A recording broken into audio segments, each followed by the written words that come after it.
നമസ്കാരം, ആയുഷാണ്. ആയുഷ് മീഡിയയുടെ പുതിയ ലക്കത്തിലേക്ക് ഏവർക്കും സ്വാഗതം.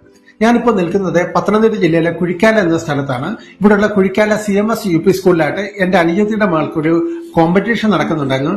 കോഴഞ്ചേരി സബ് ജില്ലാ തലത്തിലുള്ള ശാസ്ത്രോത്സവമാണ്. അതിൽ കുഞ്ഞിന്റെ ഒരു സ്റ്റിൽ മോഡലും ഉണ്ട്. കുഞ്ഞും കൂട്ടുകാരിയുടെ അത് തയ്യാറാക്കുന്ന ആ ഒരു സമയത്ത് ഞാൻ വെളിയിലേക്ക് ഒന്ന് കറങ്ങാന്ന് വെച്ചിറങ്ങിയാണ്. അപ്പോൾ എനിക്ക് കൂട്ടായിട്ട് വെൺമണി മീഡിയയിലെ ഗിരീഷ് ഭായി ഉണ്ട്. അപ്പൊ വെളിയിലേക്ക് വന്നപ്പോൾ അത്യാവശ്യം മഴ പെയ്യാൻ തുടങ്ങി. അപ്പോൾ ഈ മഴയൊക്കെ പെയ്യുന്ന സമയത്ത് ഞങ്ങൾക്ക് ഒരു ആഗ്രഹം തോന്നി ഒരു ചായ കുടിച്ചാലൊന്ന്. അപ്പൊ ഞങ്ങൾ നോക്കിയപ്പോൾ റോഡിന് ഓപ്പോസിറ്റ് ആയിട്ട് ഒരു ചെറിയൊരു ചായക്കട കണ്ടു. ചായക്കട എന്ന് പറയാൻ പറ്റത്തില്ല, ജസ്റ്റ് പ്ലാസ്റ്റിക് ഷീറ്റൊക്കെ വലിച്ചു കെട്ടിയ ഒരു ചെറിയ ഷെഡാണ്. അപ്പോൾ ഈ ചായക്കട നടത്തുന്നത് ചെല്ലദാസ് ചേട്ടനാണ്. ഏകദേശം 40 വർഷമായിട്ട് പുള്ളി കുഴിക്കാല് ചായക്കട നടത്തുകയാണ്. ആദ്യത്തെ ഒരു 10 വർഷം മറ്റൊരു സ്പോട്ടിലായിരുന്നു. അതിനുശേഷം 30 വർഷമായിട്ട് ഇപ്പൊ നമ്മൾ ഈ കാണുന്ന ഈ സ്പോട്ടിലാണ്. ഇത് ശരിക്കും ഒരു പക്ക ചായക്കട തന്നെയാണ്. കാരണം ചായയും അതുപോലെ ചെറുകടികളും അല്ലാതെ മറ്റൊന്നും ഇവിടെ കിട്ടത്തില്ല. അപ്പോൾ ഞങ്ങൾ വന്നപ്പോൾ ഇവിടെ പുള്ളി പഴംപൊരിയൊക്കെ ഉണ്ടാക്കിയിട്ടിട്ടുണ്ടായിരുന്നു. സാധാരണ പഴംപൊരി പോലല്ല, അത്യാവശ്യം ഹെവി സൈസായിട്ടുള്ള ഒരു പഴംപൊരിയാണ്.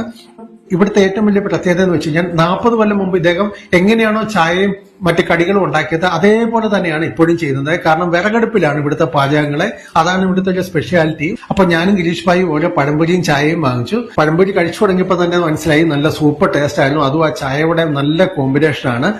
സാധാരണ വിറകടുപ്പിലൊക്കെ ഉണ്ടാക്കുന്ന സാധനങ്ങൾക്ക് അല്പം പുകച്ചവയൊക്കെ ഫീൽ ചെയ്യാറുണ്ട്. പക്ഷെ ഇവിടെ അങ്ങനൊന്നുമല്ല, നല്ല ടേസ്റ്റ് ഉണ്ടായിരുന്നു. ഇവിടുത്തെ വില വരുന്നത് പഴംപൊരിക്ക് 15 രൂപയും ചായയും മറ്റു കടികൾക്കെല്ലാം 10 രൂപ വെച്ചാണ്. ഈ ചായക്കടയുടെ ശരിക്കുള്ള സ്പോട്ട് എന്ന് വെച്ച് കഴിഞ്ഞാൽ കുഴിക്കാല CMS ഹയർ സെക്കൻഡറി സ്കൂളിന്റെ എൻട്രൻസിനോട് ചേർന്നിട്ടാണ്. അപ്പോൾ നിങ്ങൾ ഈ സ്പോട്ടിലൂടെയൊക്കെ പോവാന്ന് ജസ്റ്റ് ഒന്ന് ട്രൈ ചെയ്യുക. പിന്നെ ഇവിടെ ഒരുപാട് സ്റ്റോക്ക് ഒന്നും കാണത്തില്ല, കാരണം അധികം ആൾക്കാരൊന്നും പാസ് ചെയ്ത് പോകുന്ന ഒരു സ്ഥലമല്ല. കാരണം സ്കൂളൊക്കെ ഉള്ള സമയത്ത് വൈകിട്ട് ടീച്ചേഴ്സ് അങ്ങനെയൊക്കെയുള്ള ചെറിയ ചെറിയ കച്ചവടമൊക്കെ ഉള്ളൂ. എങ്കിലും നമുക്ക് ഇതേപോലുള്ള ചെറിയ കച്ചവടമൊക്കെ ചെയ്യുന്ന ആളുകളെ നമ്മളൊന്ന് സപ്പോർട്ട് ചെയ്യേണ്ട ആവശ്യമുണ്ട്. അതുകൊണ്ടാണ് ഈ വീഡിയോ ചെയ്യുന്നത്. അപ്പോൾ അടുത്ത ദിവസം മറ്റൊരു വിഷയം മറ്റൊരു വീഡിയോ ആയിട്ട് എത്തുന്നതാണ്.